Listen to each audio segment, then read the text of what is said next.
Oke, baik. Kita ke teknik imaging dasar MR ya. Ada yang pernah lihat slide ini?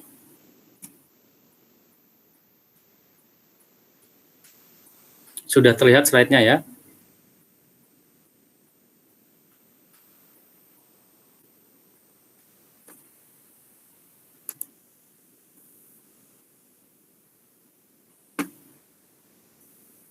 Saya absen dulu ya.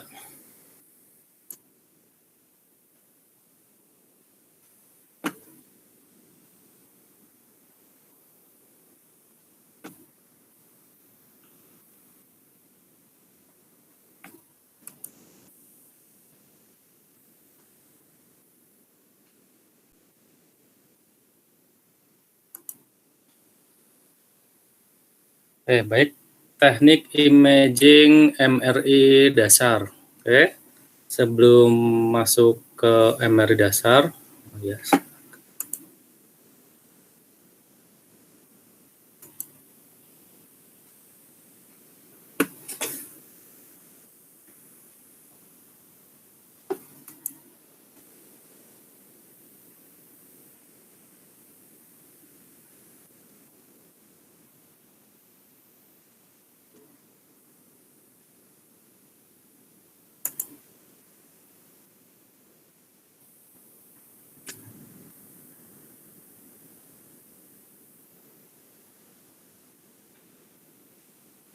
Baik. Kita mulai kembali. Jadi kita berangkat dari sejarah magnetic resonance imaging dulu ya.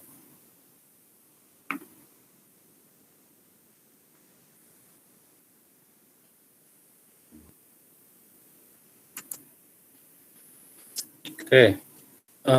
Magnetic resonance imaging itu asal katanya tidak serta-merta itu magnetic resonance imaging ya.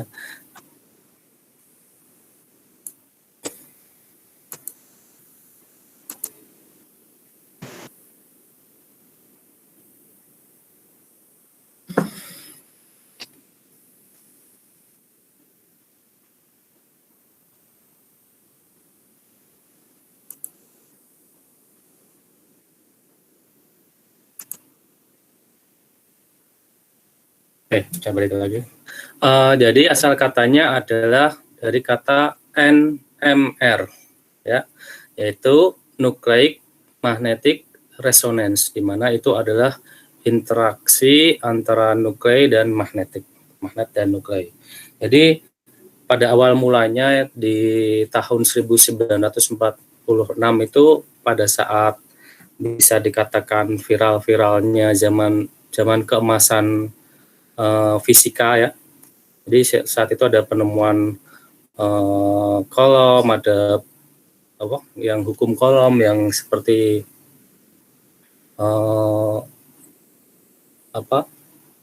teori Bernoulli yang seperti itu. Nah, jadi yang teori-teori fisika itu bermunculan. Nah, kemudian ini juga ditemukan oleh Purcell dan Bloch, Felix Bloch dan Purcell. Dari masing-masing ini dia berbeda universitasnya ya, yaitu Stanford University dan Harvard University.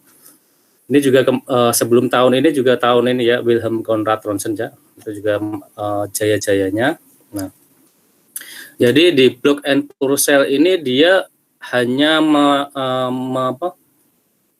hanya menggunakan persamaan, ya, mengemukakan teori tentang presisi. Jadi dia mempraktikkan kecil, dia itu ada lilitan magnet dengan yang menghasilkan momen magnetik itu. Nah, kemudian dia hanya menggunakan hitung-hitungan saja.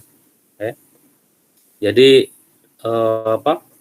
tidak secara praktis dia melakukan pemeriksaan NMR ini atau MR ini. Ya, tetapi dari teori yang dikemukakan Bloch dan Purcell ini dinamakan yaitu persamaan Bloch. Nah, kemudian di tahun 1952 itu mereka mendapatkan, Purcell dan Bloch ini mendapatkan penghargaan karena sudah menemukan persamaan tersebut. Kemudian jika kita melihat MRI itu dikonotasikan itu penemunya adalah Raymond Vahan Damadian. Nah, Damadian inilah yang dia menggunakan praktek dalam NMR ini. Nah, tetapi dia belum mempraktikkan ke dalam gambaran potongan terhadap manusia. Nah, jadi dia hanya mendapatkan spektrum. Nah, spektrum ini yang bisa dijadikan sebuah metode untuk mendeteksi sebuah kanker. Jadi dia belum melakukan secara medis, nah, seperti itu. Tetapi sudah menjadi bagian dari cikal bakal MR ini. Kemudian oleh Dr. Paul Christian Laterboer dari Universitas Illinois ini, dia kemudian dari Damadian dia mengenalkan konsep gradien yang disisipkan pada medan magnetik spektrometer sehingga dimungkinkan untuk menghasilkan informasi spasial melalui pancaran gelombang radiofrekuensi ke dan dari objek, yang kemudian didesain oleh Laterboer ini yang menghasilkan gambaran 2 dimensi, di mana objek percobaannya ini yaitu berasal dari 2 buah tabung berisi air. Tapi meskipun berhasil dibuktikan, namun pada prosesnya dibuat pemeriksaan ini dibutuhkan waktu yang berjam-jam sehingga mampu untuk menghasilkan gambaran tomogram. Kemudian konsep yang dibuat Laterboer ini oleh Damadian kemudian merancang alat NMR ini untuk membuktikan teorinya. Sehingga NMR dapat mendeteksi kanker karena jaringan kanker yang menghasilkan spektrum yang berbeda. Kemudian Dr. Larry Minkoff dan Michael Goldsmith, di mana Damadian dan timnya ini rancangannya NMR ini dinamakan Indomitable. Nama ini dipilih untuk mengingatkan Damadian et al. Teman-teman tentang penggunaan NMR bagi bidang medis dan diuji cobakan untuk pertama kalinya menggambarkan tubuh manusia. Pemeriksaan ini membutuhkan waktu 5 jam, jadi sangat lama ini. Kemudian oleh Dr. Peter Mansfield menggunakan proses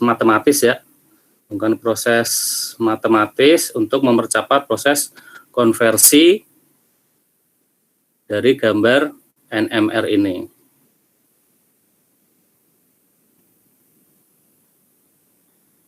Dan kemudian di tahun 2003 ini NMR sudah dikenal luas ya.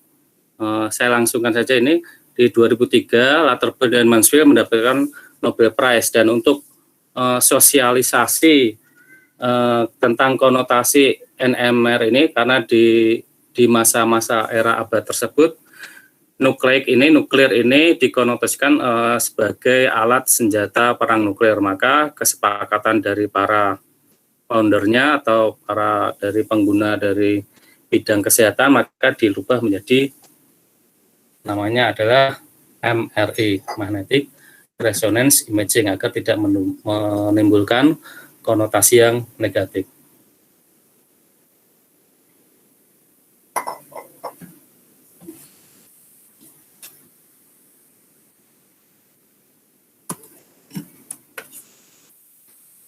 Perbedaan CT scan dan MRI. MRI dapat dipergunakan untuk melihat bagian tubuh dengan berbagai irisan. Citra MRI dihasilkan berdasarkan interaksi inti atom dengan radiofrekuensi dalam medan magnet. Jadi citra MRI ini hanya bisa dilakukan dengan interaksi inti atom dalam tubuh, sedangkan CT berdasarkan atenuasi sinar X. Ya, ini ya sudah umum ya. MRI dipengaruhi oleh parameter seperti T1, T2, dan proton density serta medan magnet, sedangkan CT dipengaruhi oleh densitas jaringan, atenuasi dari suatu objek ya atau suatu bahan. MRI tidak dapat menampakkan gambaran udara dan tulang secara baik, tetapi dengan CT scan dapat menampakkan gambaran tulang dan udara dengan cukup baik. Ya, jadi biasanya karakteristik dari pemeriksaan ini, oh ini baginya untuk pemeriksaan CT, oh ini MRI, nah seperti itu.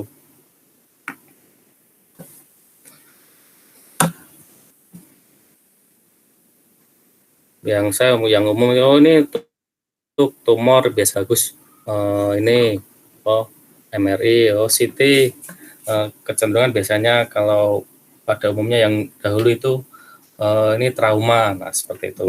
Jadi kalau CT scan itu baik untuk tulang, kalau MRI itu baik untuk jaringan lunak atau brain.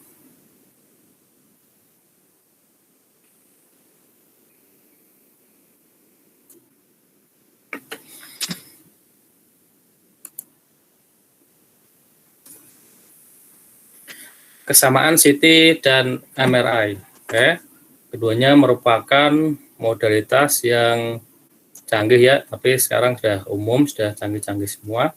Digunakan secara luas untuk indikasi neurologis. Dioperasikan melalui data processing primer.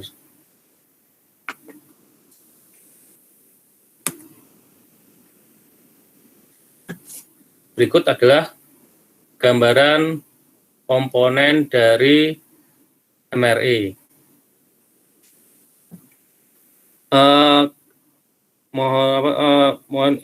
Mau tanya, kalau kemarin sama Pak Tregan sudah masuk ya?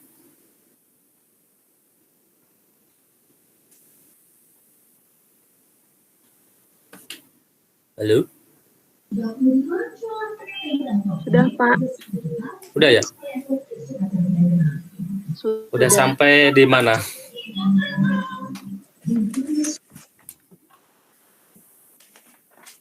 Jadi kemarin Pak Tregan baru sampai ke rumus resonansi, Pak. Oh, imaging gradient, iya imaging gradient sama TR-nya, Pak. Berarti sebenarnya sudah oke ya, yang dasarnya ini. Saya ulang nggak apa-apa ya. Pak. Boleh Pak. Apa ini? Apa dari yang diberikan Pak Tarigan bisa didiskusikan di sini. Kadang saya juga kalau saya presentasi itu hanya hampir nggak ada lebih dari 1 jam. Paling saya presentasi 40 menit maksimal itu. Jadi kalau ada pertanyaan silahkan didiskusikan. Karena saya banyak misleadingnya, jadi mohon ditanyakan saja. Bisa saya jawab gitu. Kalau nggak bisa, mungkin ada teman yang ini atau saya cari kembali literaturnya. Gitu. Dimohon teman-teman udah punya literaturnya ya, minimal setelah lulus kuliah nanti ada buku yang dicetak, sehingga pada saat nanti selesai ada kekurangan bisa dibaca, sehingga kalau udah wisuda juga ditanya anaknya atau siapa temennya atau ini, jadi kuliah di mana, wah bukunya kayak apa. Nah kalau anaknya nanya bukunya kayak gimana Pak, nggak ada bukunya, jadi bingung anaknya. Jadi jangan sampai nggak ada bekasnya. Mungkin sebelum saya lanjutkan ada yang ditanyain?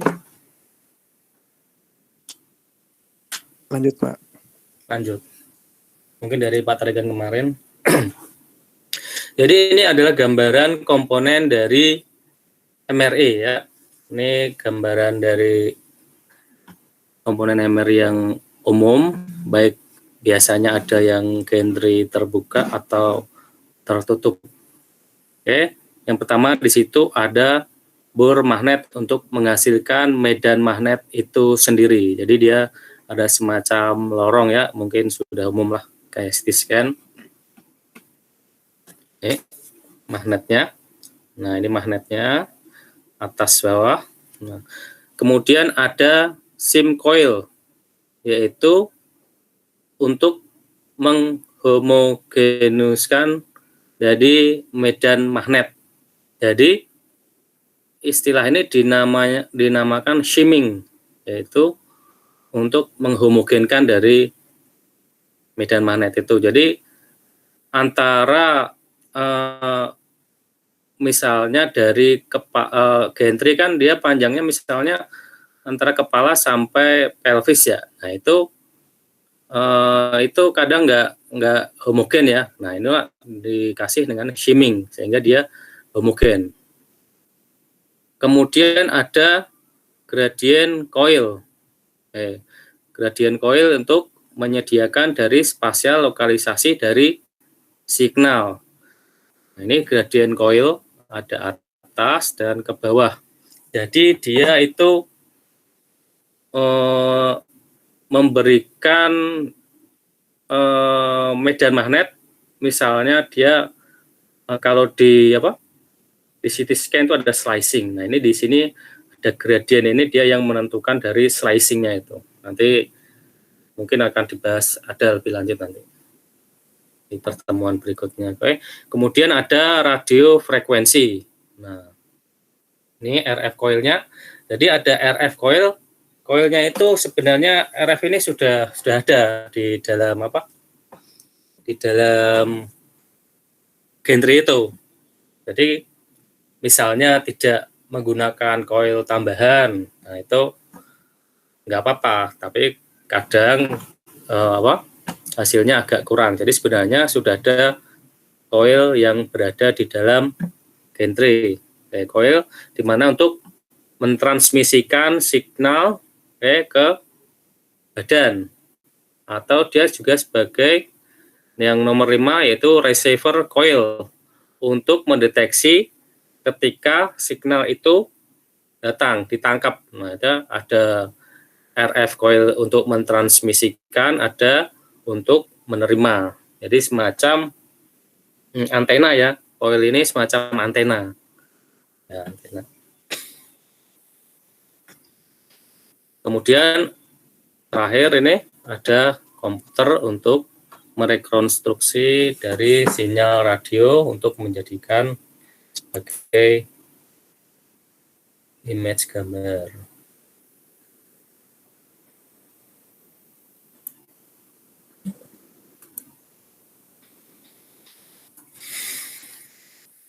Nah, ini adalah MRI scanner gradient magnet. Nah, ini gradient magnet dari MRI.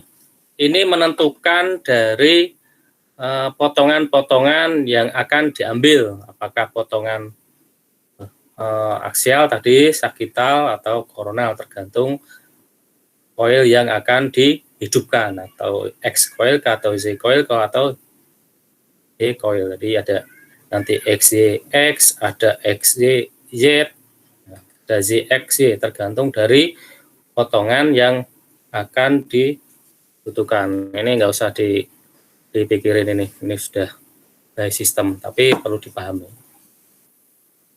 Ya, ini ada transceivernya, receivernya ya, ini itu ada pasiennya. Oke.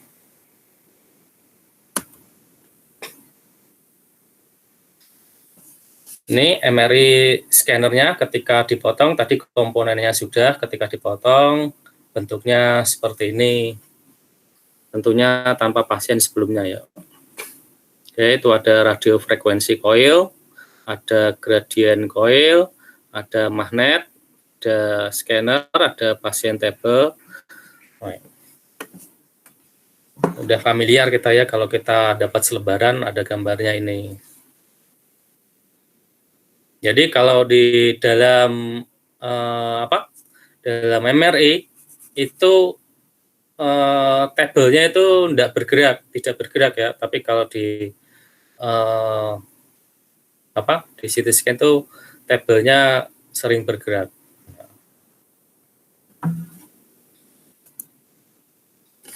Oke, sistem komputer udah familiar, komputer ya. Ini tempat melakukan pemeriksaan untuk processing dari gambar. Oke, MRR, nah, magnetic field, radio frequency pulse, dan relaksasi. Nah, ini adalah prosesnya di mana ketika pasien ditempatkan dalam medan magnet, kemudian dikenakan pulsa radio frekuensi. Ya, jadi pasien masuk dalam gantry, kemudian diberikan radio frekuensi, kemudian di RF-nya dimatikan. Jadi radio frekuensi ini kan jika bunyinya kan ini ya, nggak berbunyi secara kontinu ya, tapi putus-putus. Jadi itulah RF pulse yang dimatikan sehingga terjadi relaksasi di dalam inti atom. Oke, magnetic field. Nah, ini medan magnet tadi. Medan magnet ada medan magnet permanen ya. Jadi medan magnet permanen itu biasanya bentuknya tapal kuda melengkung. Pasien berada di antara kutub magnet. Medan magnet bergerak dari anterior ke posterior pasien, sehingga magnetnya akan selalu on. Kekuatannya hingga 0,4 Tesla, kecil ya karena permanen ya. Tapi biaya pemeliharaannya itu ini lebih murah daripada superconducting magnet. Karena ininya menggunakan asupan listrik yang tinggi ya untuk menghasilkan medan magnet. Sama kayak sama kayak kalau mesin yang buat ngambil besi itu dihidupkan, nah ditarik itu. Nah kalau dihidupkan terus kan berarti itu nyala terus, jadi tidak bisa dimatikan mendadak. Jadi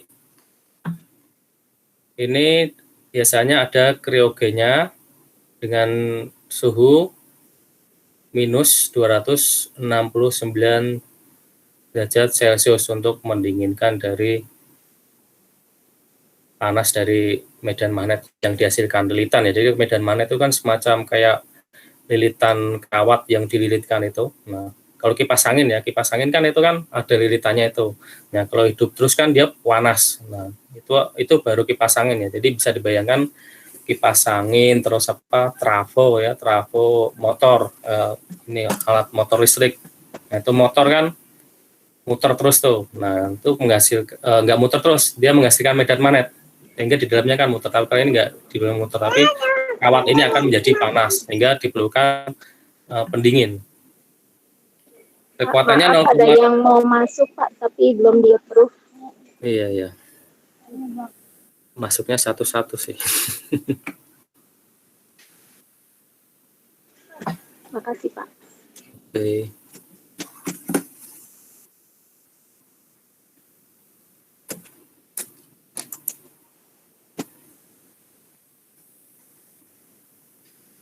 Medan magnet dari kepala ke kaki datangnya.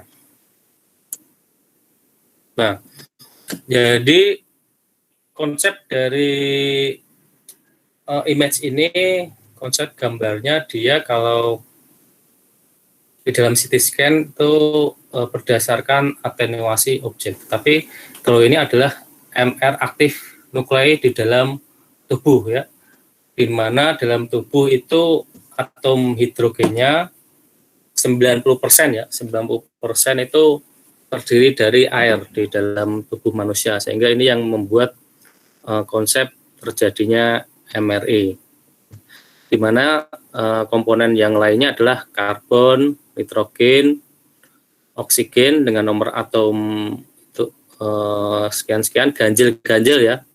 Jadi kalau nggak ganjil nggak bisa dijadikan MR aktif nuklei, nggak bisa dijadikan sumber dari sinyalnya. Hidrogen dipilih karena jumlahnya yang sangat besar dalam tubuh memiliki kuat medan magnet yang besar. Jadi di dalam tubuh itu pada dasarnya memiliki medan magnet. Jadi seluruh alam semesta itu mulai dari atom yang terkecil sampai yang terbesar itu dia memiliki MR aktif nuklei ya. Jadi bumi pun dia memiliki apa? Medan magnet. Semua makhluk hidup memiliki medan magnet. Karena itu masing-masing orang mempunyai frekuensi yang berbeda-beda. Bisa dikatakan frekuensi orang yang sama akan berkumpul dengan orang yang sama. Orang baik biasanya berkumpul dengan orang yang baik. Gitu. Jadi semuanya sih dianalogikan seperti itu.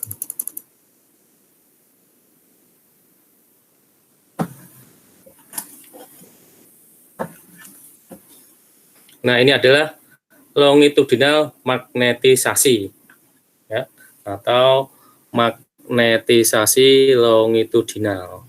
Nah, di ini BO ini mungkin sudah dijelaskan ya, BO ini magnet eksternal ya, yang apa? Magnet eksternalnya itu dari genre itu yang ada di dalam genre. Net magnetisasi vektor NMV atau M0 searah B0. Jadi ini komponennya. Komponen dari magnetisasi B0 ini adalah MF ini, M0 ini vektornya dari magnetisasi pasien. Oke. Interaksi B0 dan NMV adalah basis atau basicnya terjadi MRI, magnetic resonance imaging, atau gambaran MRI. PO pada umumnya dalam Tesla atau juga bisa ini ya Gauss ya, tergantung satuan yang digunakan. Oke, baik.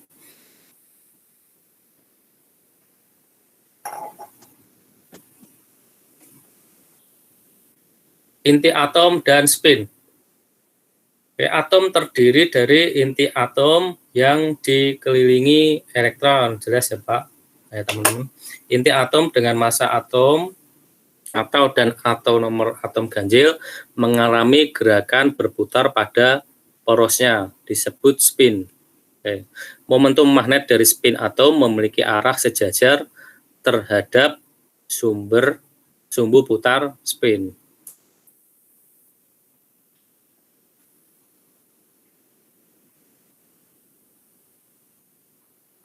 Jadi seperti gangsing Pak. Jadi seperti gangsing. Nah, berputar dia namanya spin ya. Spin itu berputar.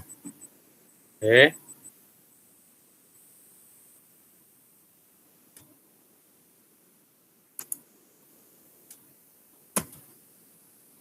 Nah, ini gambaran dari masing-masing atom ya, inti atom dan spin, di mana dia mempunyai frekuensi giromagnetik yang berbeda-beda. Nah, masing-masing atom akan mempunyai frekuensi giromagnetik yang berbeda-beda.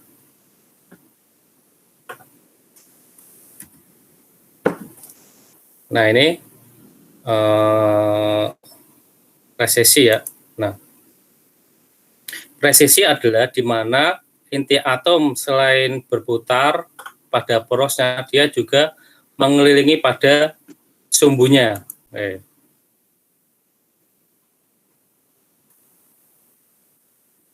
Kalau bisa lihat di video Pak, jadi selain dia berputar Pak, dia berspin, dia juga melakukan putaran. Jadi berputar, di spin sambil dia berputar, bergerak, melingkar. Nah, itu dinamakan presisi Pak. Nah itu dinamakan presisi.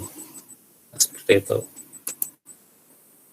Jadi atom itu selain melakukan spin, dia melakukan presisi, sama kayak ini ya, rotasi ya. Selain rotasi, dia mengalami revolusi. Nah, kayaknya seperti itu analoginya. Jadi tidak hanya berputar pada porosnya, tapi juga melakukan presisi. Di mana presisi ini menghasilkan precessional frekuensi yang setara dengan B0 atau medan magnet eksternal tadi dengan rasio giromagnetik. Ya, di mana frekuensi Larmor untuk hidrogen ini, jadi yang pada umumnya yang diambil basis MRI adalah hidrogen ya. Jadi itu adalah sebesar 42,57 MHz untuk 1 Tesla. Oke. Jadi untuk setengah Tesla dibagi setengahnya 21,28 MHz. Jadi kalau misalnya 1,5 Tesla tinggal dikalikan 3, 0,5 kali 3. Jadi kalau 3 Tesla tinggal 0,5 kali 3. Seperti itu. Oke. Ya benar ya.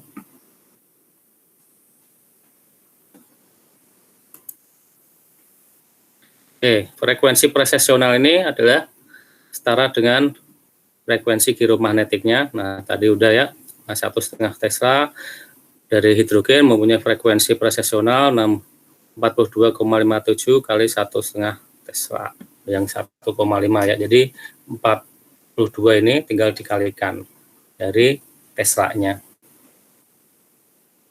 1 Tesla tinggal dikalikan sekian dan 1.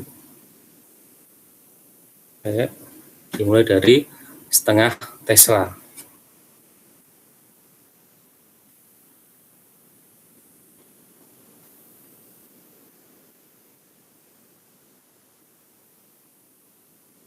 Sampai sini ada yang ditanyakan Pak? Bisa didiskusikan? Belum?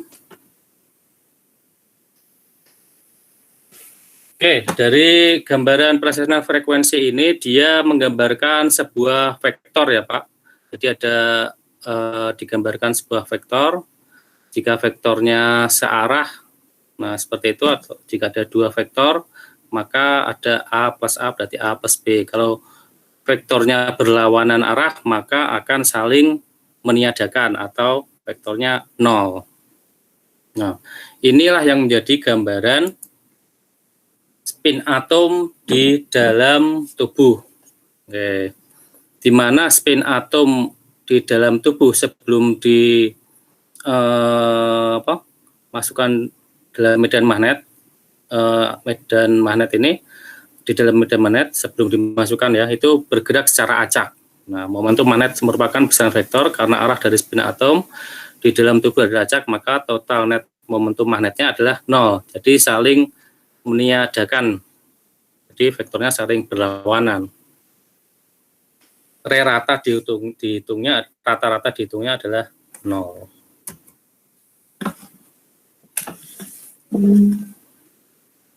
Oke. Kemudian ketika pasien atau atom hidrogen dimasukkan dalam medan magnet eksternal akan memengaruhi sumbu putar spin menjadi sejajar paralel atau anti paralel terhadap arah medan magnet. Jadi terhadap B0. Jadi terhadap B0 itu ada yang searah B0, ada yang berlawanan dengan B0. Secara total jumlah atom yang mengalami keadaan paralel lebih besar dari anti paralel sehingga net momentum magnet atau magnetisasi M tidak lagi 0 tapi sejajar dengan medan magnet eksternal. Jadi semuanya diasumsikan adalah searah dengan B0.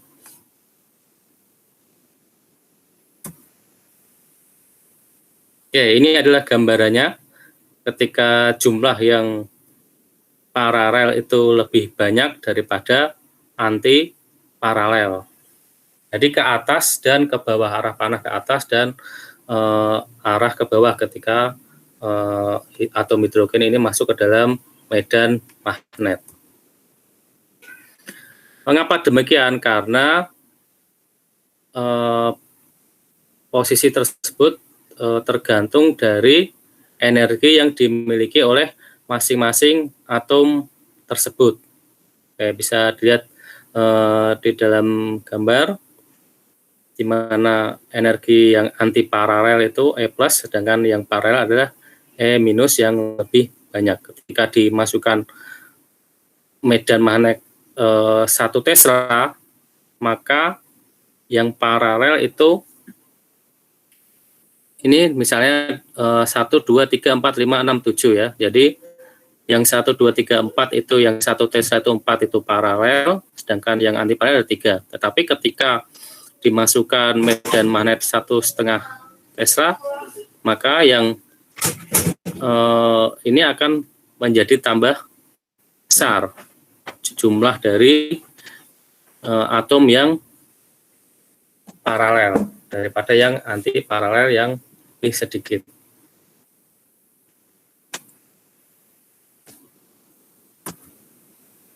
Jadi paralel dan anti paralel ini tergantung dari kekuatan medan magnet.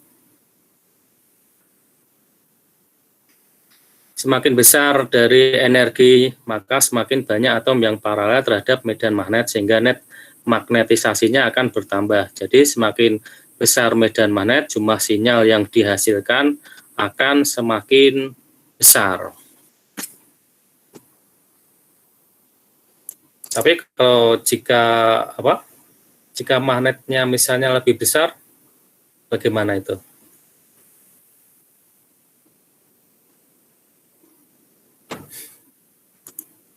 Oke, next ya.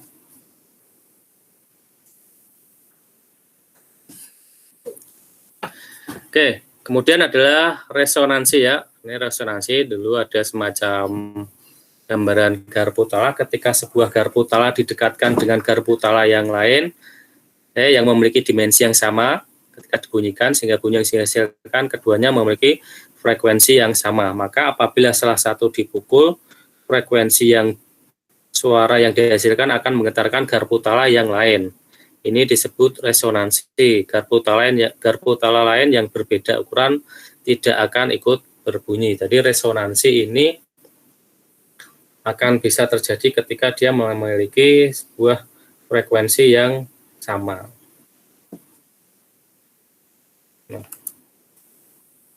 Jadi ketika frekuensinya nggak sama, frekuensi presesionalnya tadi berbeda, maka tidak akan bisa terjadi resonansi, harus sama sehingga bisa terjadi resonansi, saling memantul ya.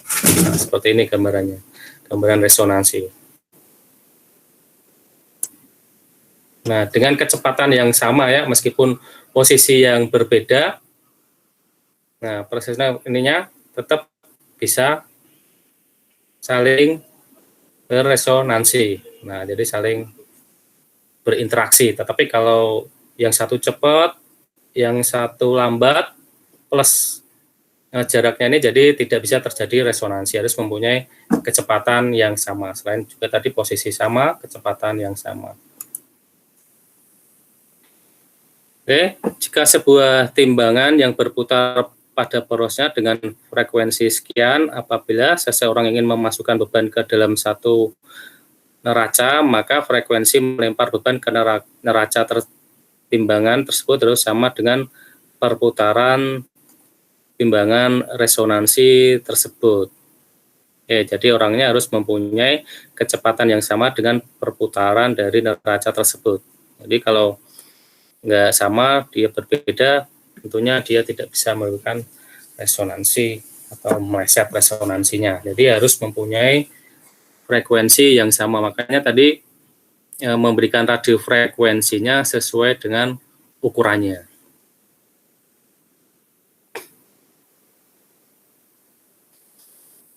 Sehingga resonansi adalah fenomena yang terjadi apabila sebuah objek diberikan eksposi radiofrekuensi yang mempunyai frekuensi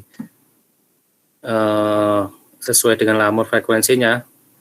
Pada MRI lamur frekuensi untuk hidrogen adalah 42,58 tadi, maka akan terjadi resonansi diberikan eksposi radiofrekuensi sebesar nilai lamur frekuensinya.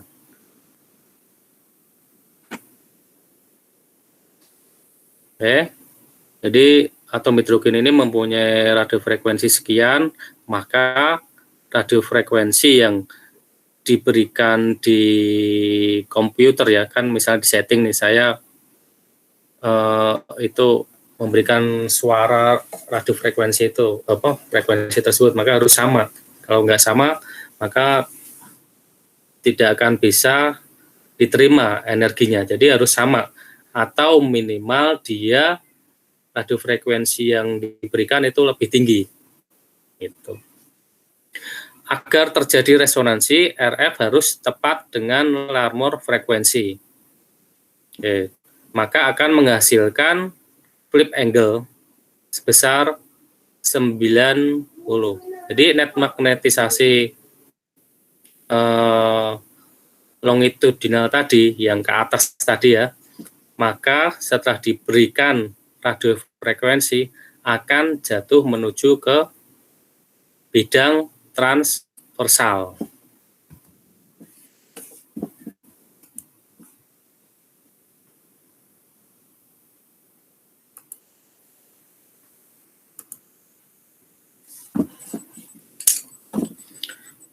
Jadi ketika ini kan Ini kan inti atom hidrogen. Nah, ketika dia diberikan radiofrekuensi,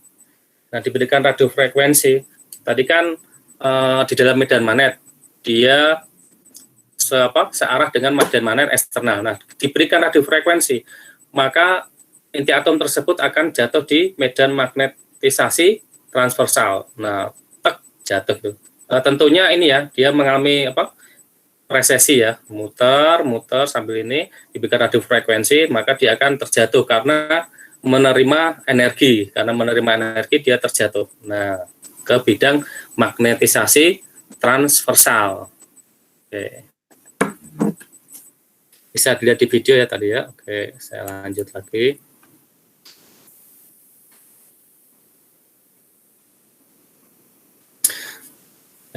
Sehingga NMH akan meninggalkan B0 medan magnet statis. Sudut yang terjadi tadi antara net magnetisasi longitudinal dan net magnetisasi transversal itu namanya flip angle. Biasanya flip angle adalah 90 derajat dengan NMV diberikan cukup energi untuk bergerak 90 relatif terhadap B0. Hasilnya B0 semula longitudinal plane, yang kemudian 90 derajat terhadap B0 dinamakan transverse plane atau bidang transversal.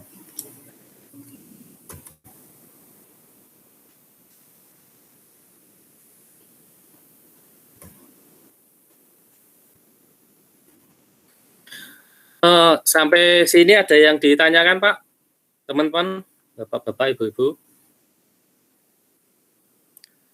Izin bertanya Pak. Oh boleh Mas, dengan siapa ini? Sama Wisnu Pak. Iya. Ya, ini kalau yang dimaksud dengan resonansi yang di MRI itu cara kerjanya sama dengan yang resonansi yang dihasilkan pada speaker itu nggak Pak, speaker aktif Pak? Iya benar Mas.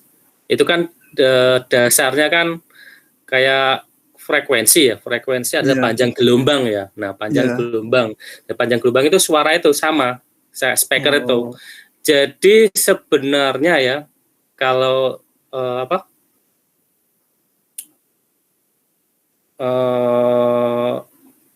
sebenarnya ini ya di luar konteks ya.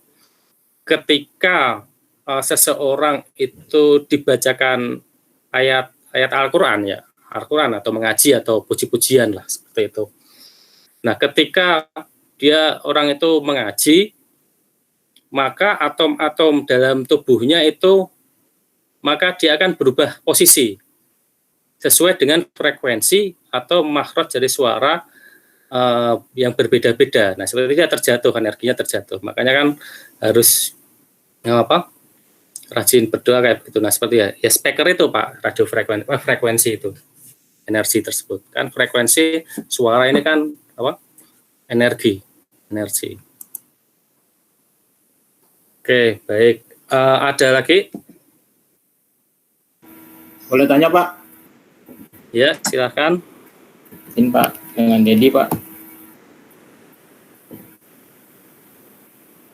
Halo Pak. Ya.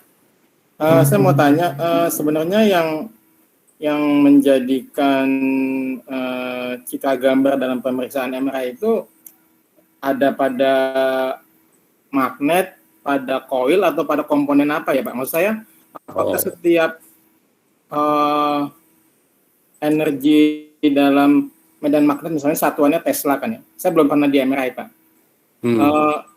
Misalnya kalau energinya di MRI itu ada yang 1,5 Tesla, 3 Tesla. Apakah semakin tinggi magnetnya itu sinyal-sinyal sinyal-sinyal pencitraan di pemeriksaan MRI jadi lebih bagus gitu?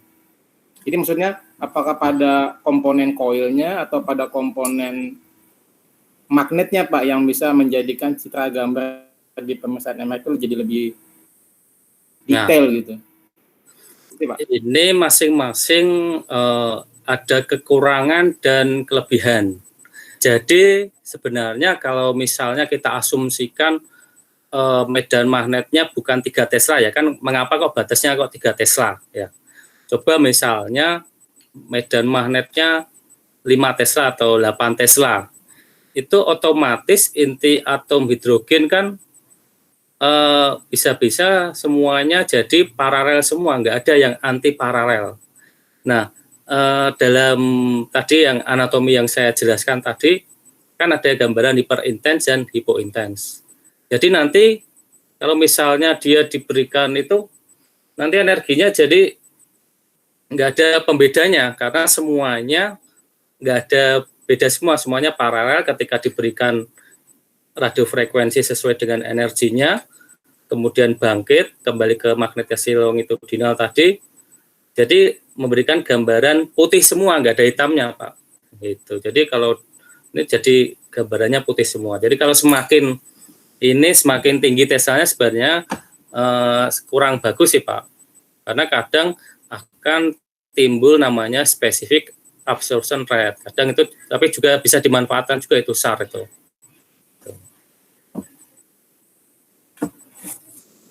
Jadi bukan pada tingginya ukuran satuan magnet yang 3 Tesla atau berapa Tesla itu ya Pak ya? Bisa dikatakan bisa lebih bagus atau bisa ini kan ada kekurangan kelebihan. Kalau misalnya di 0,5 Tesla itu mungkin pemeriksaannya agak lama, kalau di 1,5 Tesla itu lebih cepat gitu, karena energinya yang ini kan lebih sedikit gitu. Nanti kita lanjut lagi. Oke. Baik Pak. Jadi ini ya tergantung relatif sih masing-masing penggunaannya.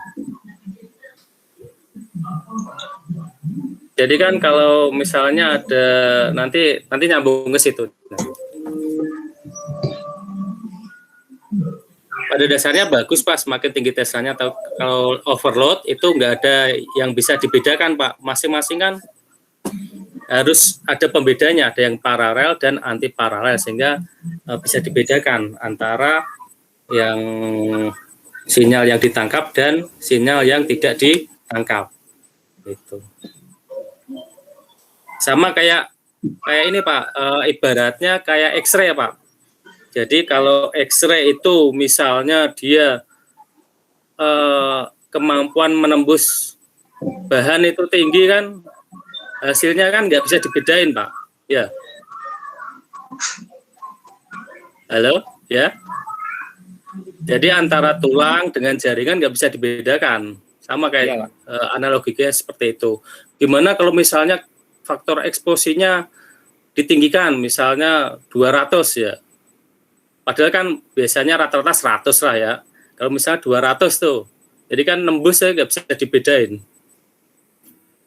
Kira-kira seperti itu. Poinnya Tesla itu seperti kivinya lah gitu ya Pak? Atau bagaimana jadinya? Tesla itu semacam kan ini image kan didasarkan dari atom hidrogen dalam tubuh manusia nih Pak. Oke. Dalam atom hidrogen tubuh manusia, dia tadi kan ada paralel dan anti paralel, ada yang ke atas dan ke bawah. Bisa dilihat di video saya, Pak, di video saya. Nah, kalau ada dua benda ini, putih sama merah ini, nah, tadi kan masing-masing inti atom kan mempunyai frekuensi geomagnetik yang beda-beda. Nah, ketika diberikan medan magnet, kan awalnya acak ya, seharusnya yang merah ini dia anti paralel, Pak. Oke, anti paralel intinya ya. Nah, ketika dia medan magnetiknya semakin tinggi, nah dia jadi sama. Nah, ketika dia sama, maka diberikan radiofrekuensi dia akan flip, akan sama. Nah, sedangkan yang anti paralel ini, yang ini kan tidak mengikuti, yang harusnya tidak memberikan informasi gambar, dia jadi menginformasikan semua, jadi gambarannya rata, gitu. Oke, kita lanjut, semoga masuk ya, Pak. Insya Allah, Pak. Oke, yang penting nanti beli buku, Pak, beli buku, ngeprint, nah nanti baca-baca lagi. Siap, insya Allah, Pak.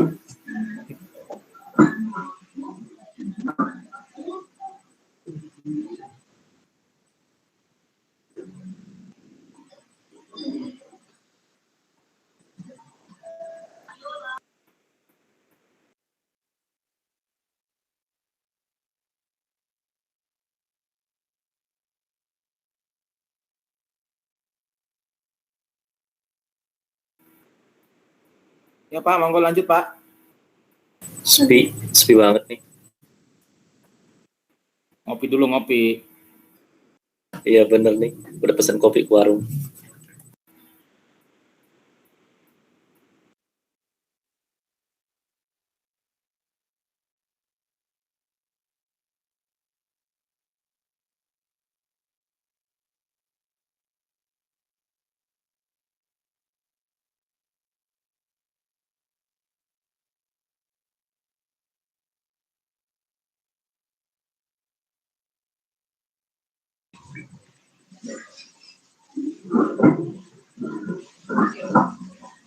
Nggak keluar nih Pak Heri ini.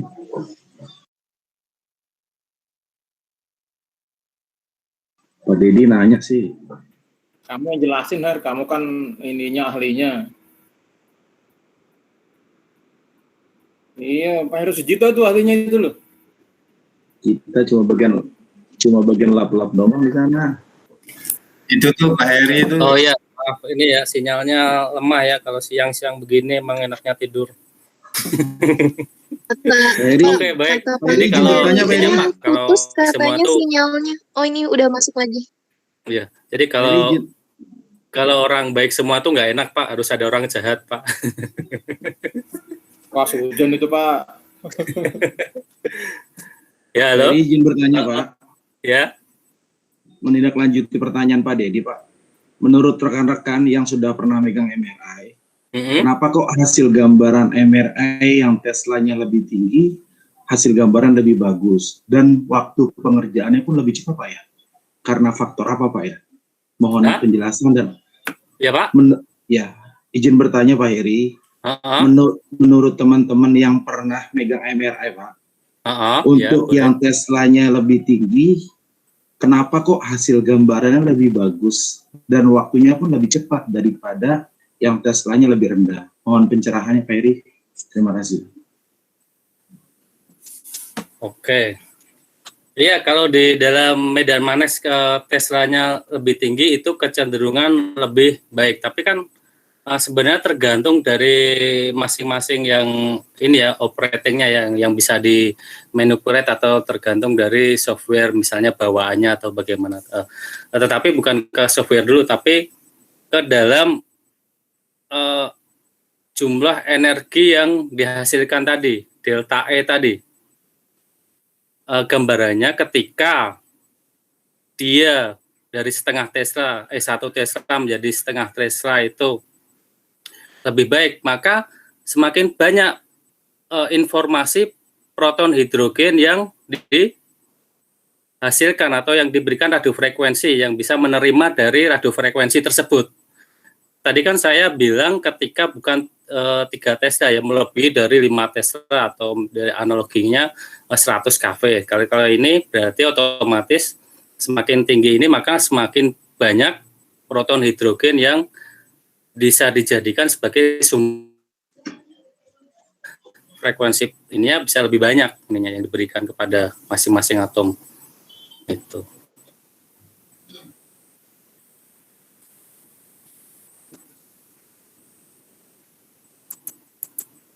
Ya Pak, diulangi lagi Pak, dimut Pak, unmute. Oh, Pak ya, Heri. ya Pak, mohon maaf. Jadi untuk yang Teslanya lebih besar, untuk mendapatkan gambaran yang lebih bagus, proton hidrogennya lebih besar atau lebih banyak daripada yang Teslanya lebih sedikit Pak. Sehingga gambaran pencitraannya pun lebih bagus. Seperti itu Pak ya? Bisa diasumsikan seperti itu karena jumlah ininya kan lebih banyak, lebih merata ya. Kan tadi ada homogeneous, otomatis kalau semakin tinggi pada umumnya akan lebih homogen ya daripada yang Teslanya lebih rendah yang tidak homogen. Itulah mengapa shimingnya lebih baik di yang Teslanya tinggi daripada yang Teslanya rendah gitu. Jadi shimingnya homogennya lebih sedikit. Nah, mungkin ke arahnya ke situ. Jadi tidak homogen lah. Kalau lebih tinggi Teslanya akan lebih homogen. Dan waktunya untuk waktunya lebih cepat Pak. Itu faktor pengaruh apa tentu Pak? Saja. Ya,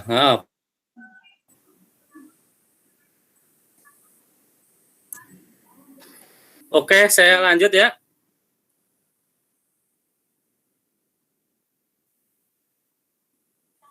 Monggo Pak, dilanjut Pak. Oke. Jadi inilah hasil resonansi tadi, gambarannya dari bidang magnetisasi longitudinal ketika diberikan radiofrekuensi dia ke bidang transversal. Oke.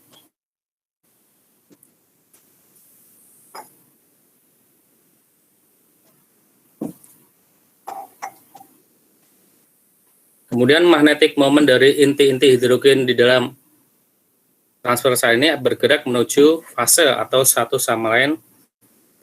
Fase adalah posisi tiap-tiap magnetic moment pada precessional path atau pada posisi yang sama ya, in fase ya.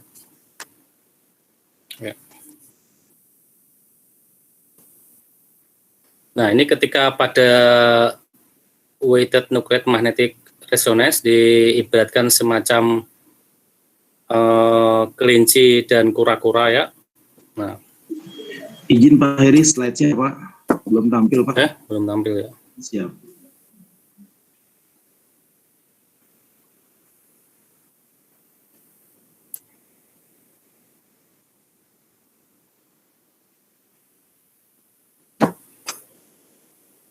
Nah, ini ketika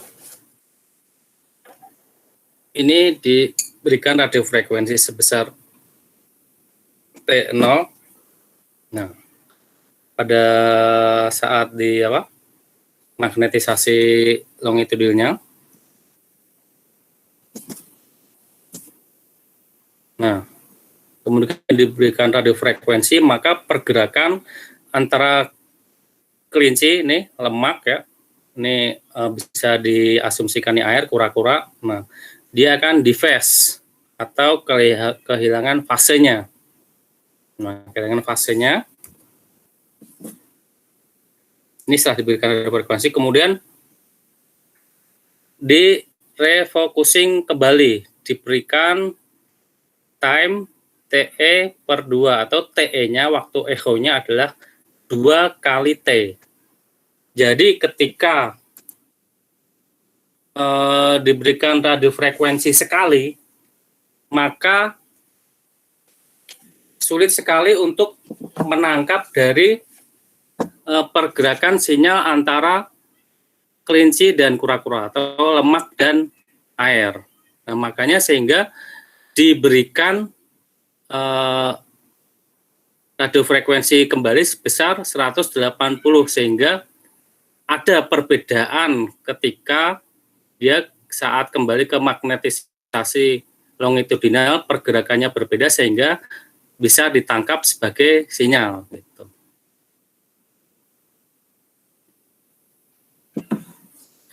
Hasil resonansi, sinyal magnetik resonansi. Jika yang bergerak NMP pada bidang transversal, jadi coil receiver ini diletakkan pada bidang transversal, antara bidang transversal ya, akan menginduksi di receiver coil. Nah, akan MR sinyal bila masih banyak NMV akan menimbulkan sinyal yang kuat dan tampak terang pada gambar. Nah, atau gambaran putih ya. Bila NMV lemah akan sedikit menimbulkan signal MR dan akan tampak gelap pada gambar. Nah, seperti itu.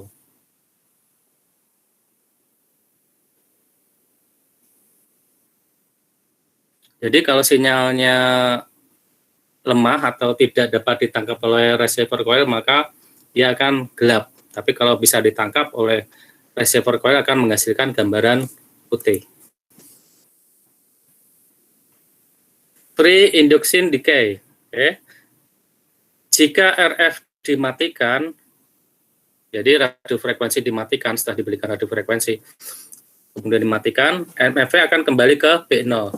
NMV, net magnetisasi vektor ini, kembali kehilangan energi. Proses ini dinamakan relaksasi. Jadi ketika diberikan radiofrekuensi, terus NMV ini ke bidang transversal, dan setelah RF-nya kan dimatikan. Ketika diberikan radiofrekuensi kan mereka kan ke bidang magnetisasi transversal ya, terus ya, jadi berikan suara jadi dia jatuh ke bidang magnetisasi transversal. Nah, ketika dia dimatikan, maka dia akan kehilangan energi. Nah, itu untuk segera kembali ke B0, maka proses ini dinamakan relaksasi. Jumlah dikenal dengan proses recovery. Jumlah magnetisasi pada transfer plane berkurang disebut dengan peristiwa decay. Ketika magnetisasi pada bidang transversal berkurang, induksi voltage pada receiver coil juga berkurang. Berkurangnya magnetisasi pada bidang transversal akan menyebabkan induksi pada receiver coil juga semakin kecil, sehingga signal semakin berkurang. Peristiwa tersebut dinamakan pre-induction decay.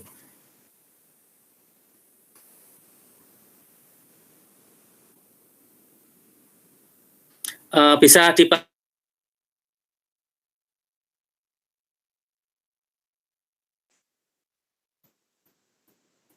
yang ditanyakan? Pre-induction decay.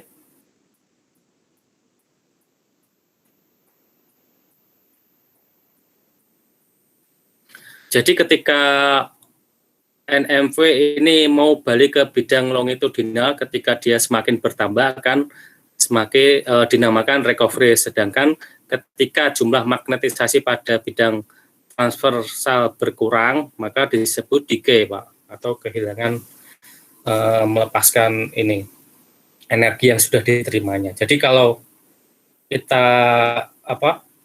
misalnya menonjok seseorang,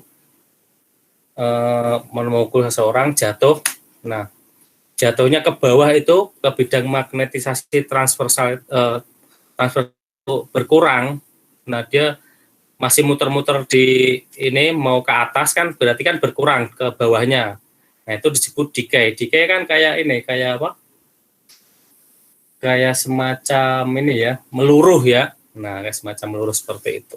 Jadi semakin decay semakin hilang, akan kembali maka disebut recovery. Maka ininya ke bidang magnetisasi longitudinal. Nah, seperti itu.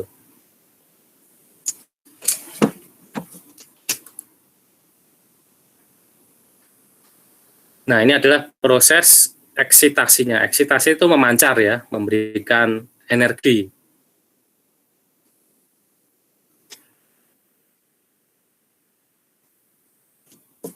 Ini proses dari relaksasinya. Kembali ke bidang magnetisasi longitudinal. Selama proses relaksasi, net magnetisasi vektor membuang seluruh energi yang diserap selama proses resonansi dan kembali ke magnetisasi longitudinal.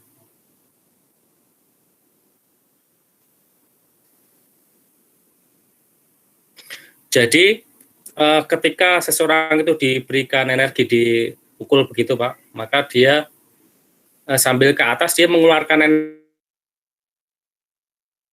sambil dibuang. Jadi yang diserap tadi pukul jatuh rasa pukulannya, kemudian bangkit, kemudian dibuang rasa pukulannya tadi.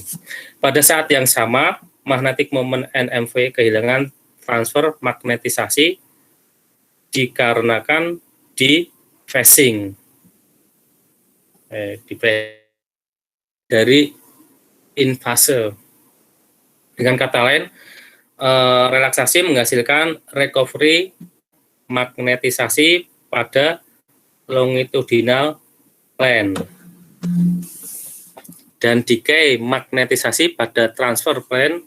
Recovery longitudinal magnetisasi disebabkan oleh proses yang dinamakan T1 recovery. Decay transfer magnetisasi disebabkan oleh proses yang dinamakan T2 decay.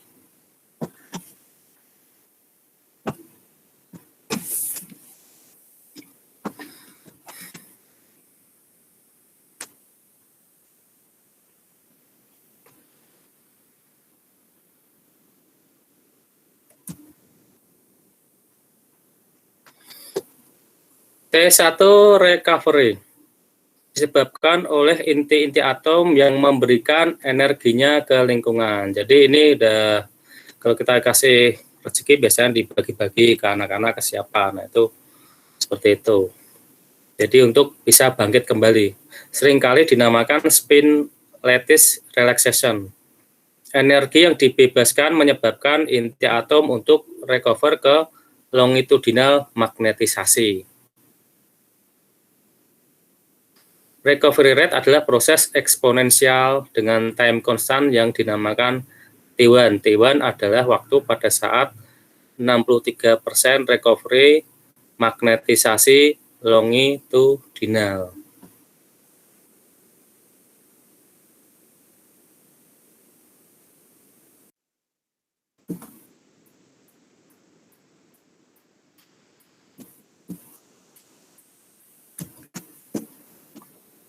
T2 decay. T2 decay disebabkan oleh pertukaran energi inti-inti atom dengan atom lainnya. Pertukaran ini disebabkan oleh interaksi medan magnet tiap inti atom. Seringkali dinamakan spin-spin relaksasi dan menghasilkan decay atau hilangnya transfer magnetisasi. Jadi ketika decay pada bidang magnetisasi transversal, ya, maka akan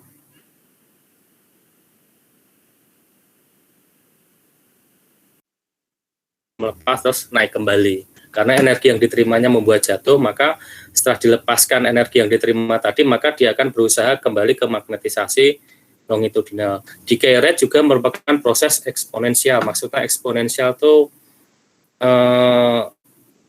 sulit untuk diukur, jadi rata-rata. Seperti halnya T1. Transfer magnetisasi hilang sehingga menjadi T2-nya 37%. Jadi sisanya dari 63% tadi.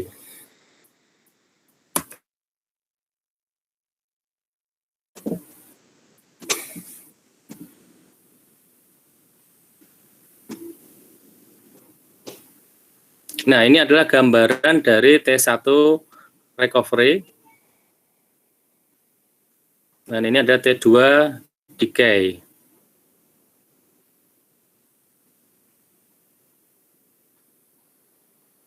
mana jaringan tisu B itu diasumsikan adalah cairan ya, yang kuning adalah lemak. Oke, pada saat T1 recovery curve, maka hidrogen yang mempunyai energi ini lebih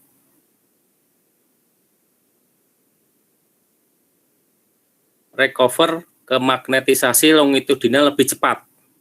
Nah, makanya dia kurvanya lebih ini ya, lebih dahulu. Sedangkan ini kan lemak, agak lambat dia kembali ke magnetisasi longitudinal. Nah, ini magnetisasi longitudinalnya. Oke, ke sini kalau ketemu dia nggak bisa dibedakan. Kalau misalnya waktunya itu sama ya, maksudnya ininya sama, nggak segera diberikan frekuensinya tadi. Nah, ini adalah yang menyebabkan perbedaan ini gambar. Nah, ini kontrasnya di sini. Tisu B, tisu A. Nah, ini ada, sedangkan T2 curve ada decay-nya, meluruhnya.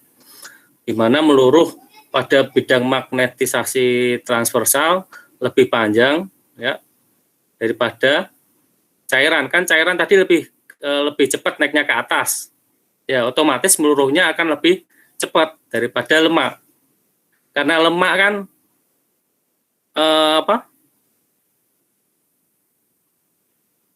maaf ya, kebalik ya. Jadi lemak kan dia kan masih di bawah, malah lebih cepat. Nah, kan yang ke magnetisasi longitudinal cairannya lebih lama tuh tadi. Nah, lemak kan lebih cepat. Jadi kebalikannya, dia buru-buru ke magnetisasi longitudinal, otomatis pada saat di sini dia akan lebih cepat. Ada yang ditanyakan di sini?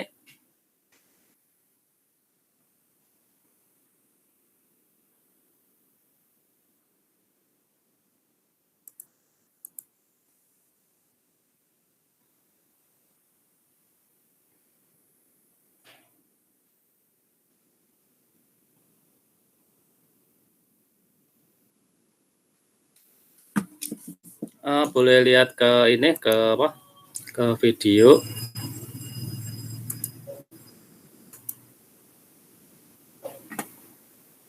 Ke video. Kalau videonya nggak saya matikan tuh putus-putus. Oke, pelan-pelan ya. Ini adalah yang putih itu, yang putih enaknya tuh air ya, yang ini lemak. Oke. Oke, lemak cairan dalam lemak ya, lemak ini ya. Nah, ketika diberikan radiofrekuensi, keduanya akan flip jatuh ke magnetisasi transversal. Oke.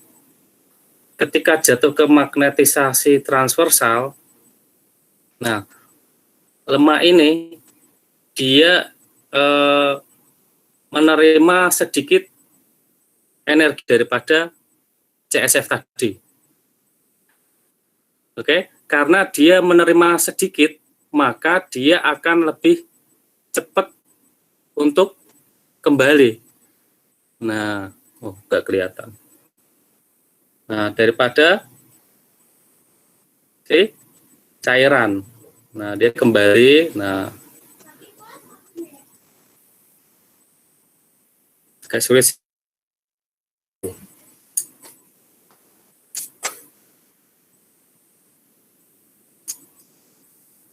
Nah, perbedaannya di sini nih.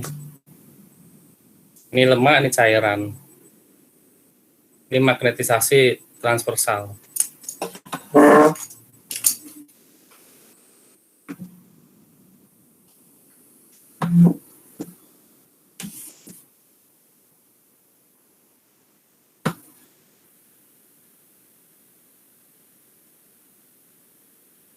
Oleh karena itu, isu A ini ya adalah short T1, sedangkan untuk yang CSF long T1.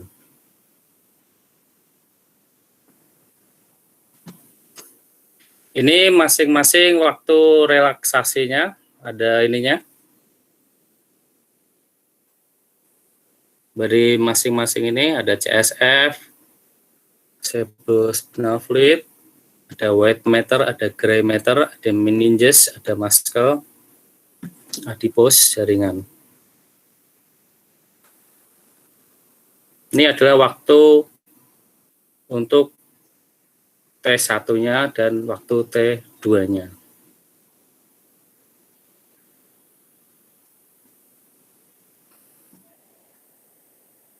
Baik, ada pertanyaan?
Pak, boleh mau tanya?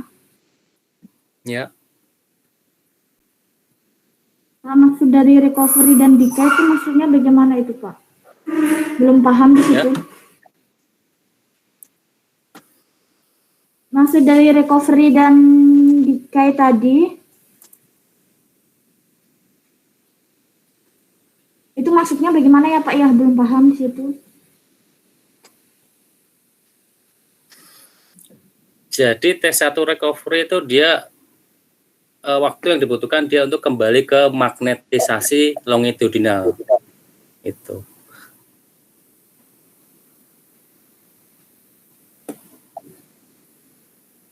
Jadi masing-masing PET dan CSF ini dia berusaha kembali ke magnetisasi longitudinal atau kembali ke searah dengan medan magnet eksternalnya. Gitu.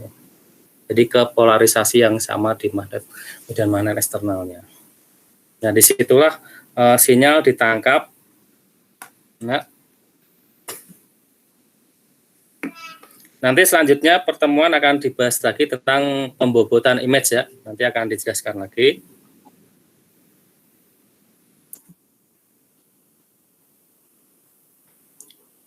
Jadi kalau inti atom itu kembali ke medan magnet longitudinal namakan recovery. Untuk inti atom yang berada di medan transversal itu namanya decay. Nah, decay itu kan dia meluruh, dia mulai kehilangan energi yang setelah diterima. Kalau kita ada nuklir, ada kedokteran nuklir itu ada, ini kan dia meluruh dia melepaskan energi yang dimilikinya. Nah, itu namanya decay atau meluruh. Nah, seperti itu. Di mana di MRI ini dia adalah kehilangan magnetisasi transversal. Itu. Mulai kehilangan magnetisasi transversal. Ketika itu kan radiofrekuensinya dihentikan, tetapi kalau radiofrekuensinya diberikan terus tidak dimatikan, dia akan flip di magnetisasi transversal karena dimatikan itu kan diberi energi terus kan, dia kan diterima, jadi dia jatuh ke bidang magnetisasi transversal. Dia akan decay terus, tetapi ketika dia dimatikan, dia akan selesai decay dengan memberikan energi yang diberikan sehingga dia kehilangan magnetisasi berpolarisasi dari ke bidang magnetisasi transversal. Jadi seperti itu.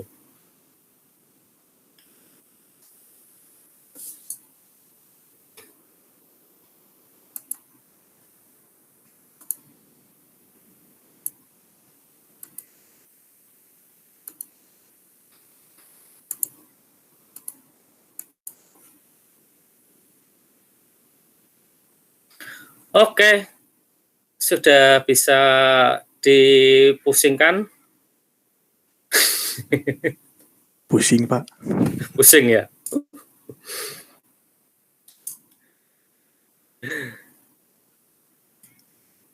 Akhir Pak masih pusing itu yang decay sama itu iya. Kurvanya itu Pak.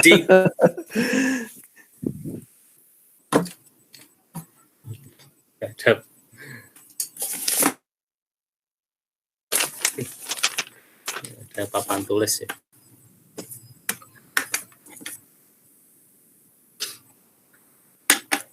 Bolehlah nanti sambil merenung-merenung tambah baca buku nanti disesuaikan dengan materi saya, nanti insya Allah ketemu kok titik temunya.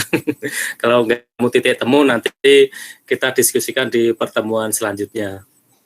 Yang penting kan udah tahu apa recovery, relaksasi, udah tahu decay, udah tahu sejarah. Nanti bisa ditanyakan minggu depan. Terus saya usahakan bisa masuk ya, maksudnya bisa masuk itu bisa paham. Ya ada informasi jika pertemuannya bisa ini apa, bisa luring atau bisa langsung, sehingga nanti penjelasannya mungkin ketika Pak Tarigan masuk atau saya nanti bisa lebih enak di board.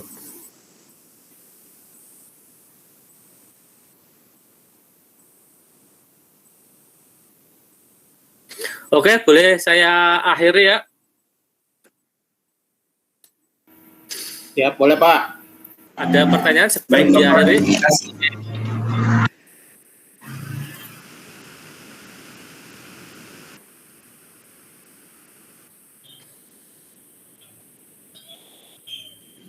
Kalau untuk Bapak sendiri nanti UTS-nya bagaimana Pak sistemnya? UTS-nya biasa. IC atau ABC. Takut kalau keluar recovery decay.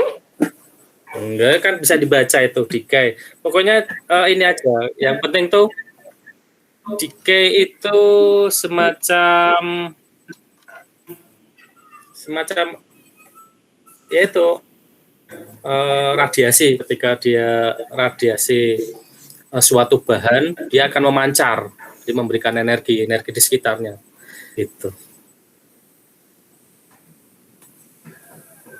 Jadi kalau kita dikasih uang sama orang, itu nggak dibelanjakan, dipegang terus, itu namanya decay. Nah kalau dibelanjakan lagi itu mulai recovery, perbaikan gizi, terus nanti akan ada yang ngasih lagi gitu. Itu recovery namanya. Jadi kemana-mana. Ini MRI MRI syariah namanya Pak. Minggu depan nanti bisa agak lebih jelas. Saya akhiri dulu. Assalamualaikum warahmatullahi wabarakatuh. Waalaikumsalam. Waalaikumsalam warahmatullahi wabarakatuh. Waalaikumsalam warahmatullahi